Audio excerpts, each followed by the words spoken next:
नमस्कार दोस्तों, आज की अपनी इस वीडियो में हम आप लोगों के लिए देवउठनी एकादशी की सुंदर कथा लेकर आए हैं।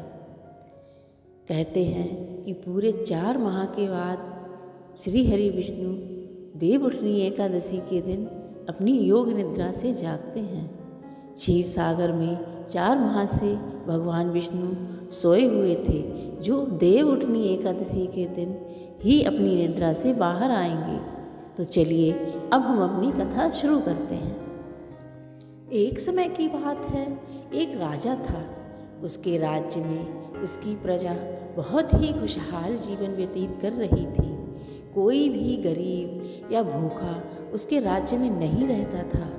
राजा अपनी प्रजा के साथ सुखपूर्वक अपना राज चला रहा था। एकादशी के दिन उस राजा के राज्य में कोई भी अन्न ग्रहण नहीं करता।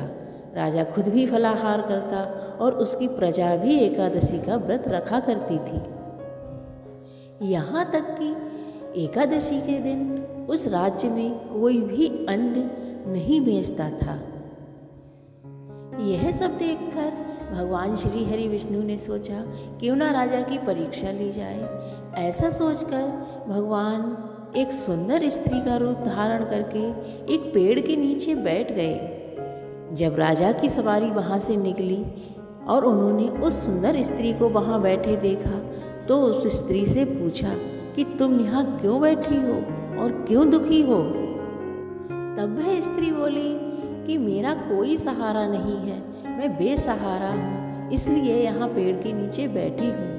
राजा उस स्त्री की सुंदरता पर मोहित हो चुका था।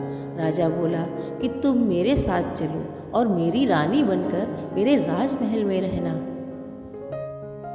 स्त्री बोली, मैं आपकी रानी बनकर चलने को तैयार हूँ, परंतु मेरी कुछ शर्तें हैं जो आपको माननी पड़ेगी, तभी मैं चलूँगी।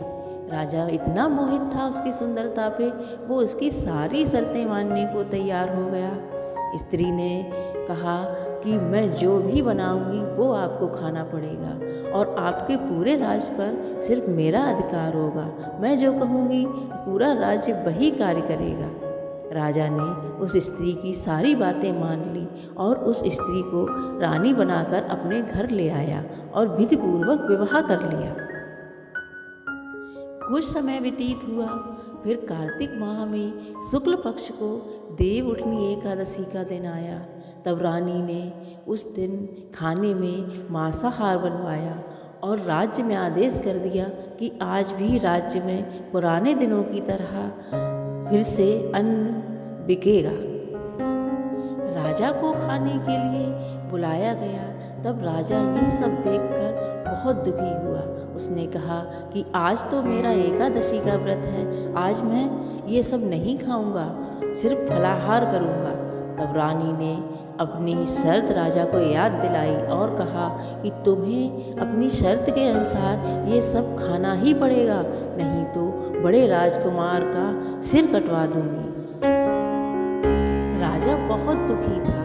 उसने अपनी पूरी दुख की कहानी अपनी बड़ी रानी को बताई।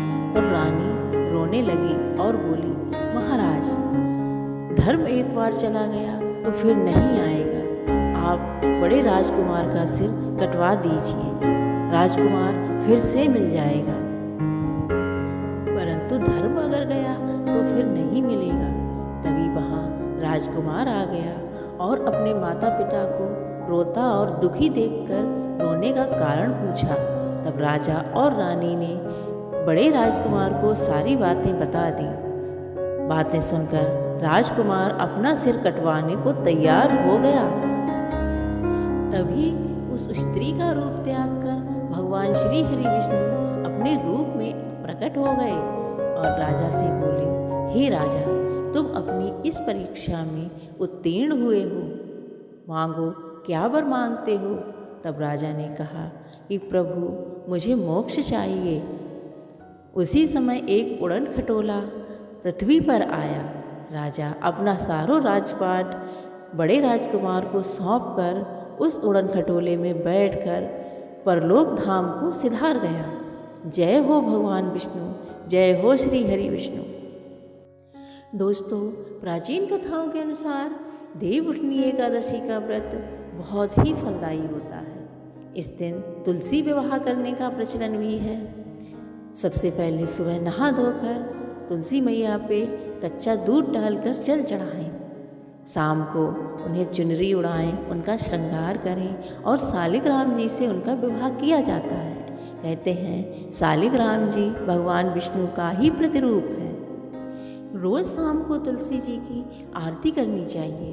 तुलसी जी की आरती करने से घर में सुख समृद्धि बनी रहती है। इस दिन व्रत भी करने का बहुत ही बड़ा महत्व है।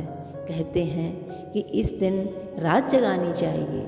इस दिन उपवास करने से और रात जगाने से 100 अश्वमेध यज्ञों का फल मिलता है। जिन लोगों के घर में पितृ दोष है उन्हें अपने पितरों के लिए ये उपवास जरूर ही रखना चाहिए और विधि पूर्वक पूजा करनी चाहिए। इससे उनके घर का पितृ दोष नष्ट हो जाता है। आप सभी को देवउठनी एकादशी की बहुत बहुत शुभकामनाएं। भगवान आपकी सभी मनोकामनाएं पूर्ण करें और खूब सारा आशीर्वाद दें। दोस्तों, अगर आपको हमारा वीडियो अच्छा लगा हो तो चैनल को लाइक और सब्सक्राइब अवश्य करें। धन्यवाद।